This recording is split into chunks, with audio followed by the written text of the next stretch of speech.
Siemanenko, fellow Vita comrades, and welcome!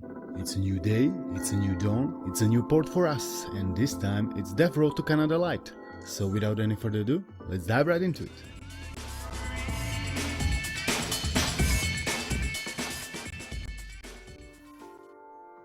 First and foremost, big up to the developers, Renegatamente and Cat the Younger, for keeping at it. It's greatly appreciated.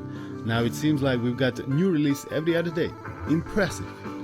Now quickly to the installation. Same like for other Android ports, with the tiny difference of patching a game in the last step. The process has been already simplified, so majority of end users can perform it themselves. But if you are not up for a challenge, you know what subreddit to check to get it in a pre-made, ready to play, no patch needed form.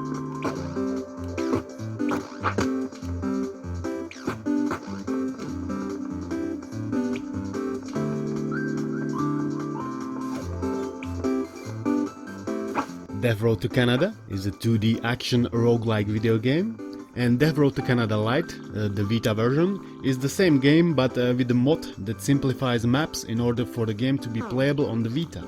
Death Road is built for replay value, everything is randomized, locations, events, survivor appearances and personalities.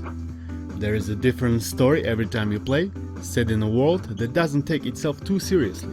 I haven't played this game before, but I guess you can't really go wrong with this genre, cause who wouldn't like to smash zombies with baseball bats and group of closest friends? I'm sure that's what every proper kid is dreaming about. And I was dreaming about it too, up until now, because now I can finally realize my dreams and break into pieces everything that crosses my path. Thumbs up, Zealous Chuck wholeheartedly recommends.